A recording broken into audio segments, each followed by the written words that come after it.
Assalamu alaikum rahmatullah wa barakatuh. Today I will make a debate review with who?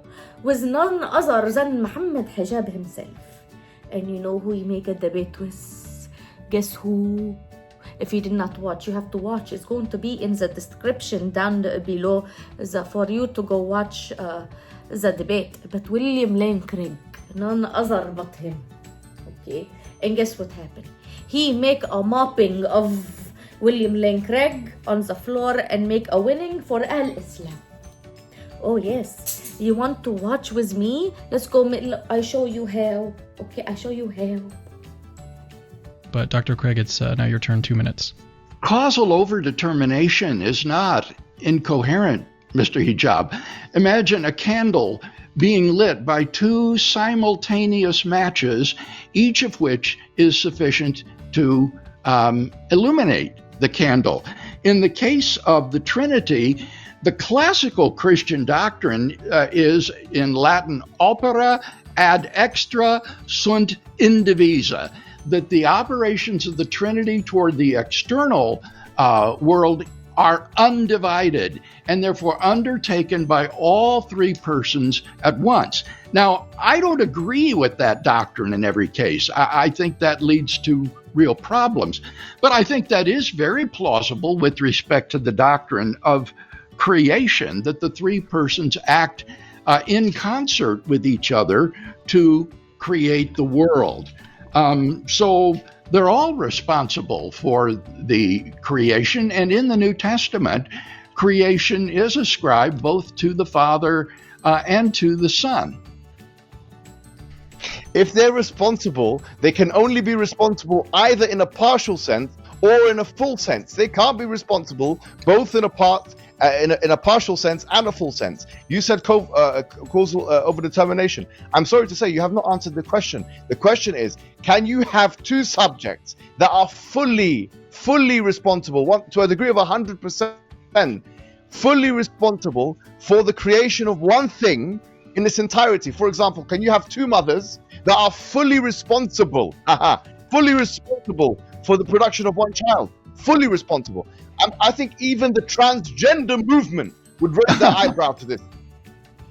This man didn't answer the question. I need to know. Okay. And is he going to answer? I need to know. Can two women be responsible for making the one child? Can they be responsible? This is something I want to know. The LGBT, they will say no. Dr. Craig is lost. Sorry to say, no one can say this. Can there be two authors that are fully responsible for the writing of one book? Could there? Let's see where else he wants to go. Slowly, but surely, you will see later on in this video the slam dunk against the Christianity. The slam dunk. Nobody else can come up with the slam dunk like Muhammad Hijab. Think you understand causal overdetermination, Mr. Hijab. When two matches light a flame simultaneously or light a candle, they don't each contribute 50% to the lighting of the candle. They are each 100% sufficient for the effect, but they act concurrently with each other. And so in the act of creation, I see absolutely no problem with saying that there is a concurrence here of the action of the three persons of the Trinity to produce this creative effect.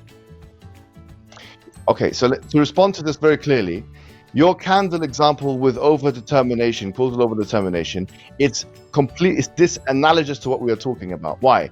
If you have two candles that come together to light a flame, you will have a bigger flame, you see. There's sufficient condition.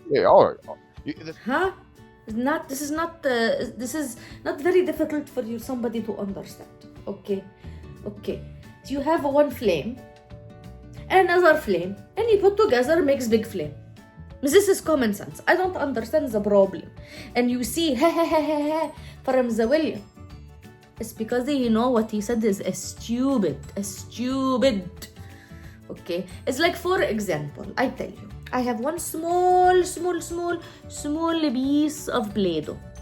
And I have another small piece of Play-Doh. And then I put together and I make a mush. And then I have a big piece of Play-Doh. It's same thing. It's common sense. And like you have the flames you put together and then you have bigger flame. But I want to show you something else to make a proof to you that it is not like you need another proof. You just hear, okay? You just hear the situation, okay? Is that Al-Islam one. I'm gonna show you. William Lane Craig said so himself that Al-Islam is the truth. He agree. Of course, I agree with lots that the Quran says. I don't maintain that the Quran is 100% false. It has all sorts of truths in it. For example, that first tenet of the doctrine of the Trinity, there is exactly one God. Islam is a monotheism. Of course, I agree with lots that the Quran says.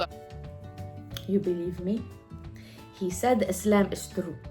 He says because Islam believe in one God. Islam is true and he agrees with Al-Islam. Think about it. But he's here because Shaitan is on his ear. Whis. Okay, it's because his heart is diseased. He rather go and believe and do what he do and fight against Allah subhanahu wa ta'ala. And I want to share something with you.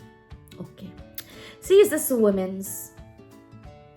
She call herself Astaghfirullah al-Azim min Zamb al-Azim. True, I spit on her. Her face make me disgusted, like I drink rotten milk. I need to go take a sip of my camel urine. Anyways, she said that Muhammad Hijab did not follow the rules and inside his own head. That doesn't even make sense. It's not logic, is not logicking. But anyways, but this person over here is saying that he don't understand random or whatever situation is happening with the argument. Why you need to argument for Allah? Say that in the time of the Rasul, Allah make argument for Allah and see what happened, huh? Let's see what happened, okay? With that being said, she called herself what? Apostate. Apostate what? I am sure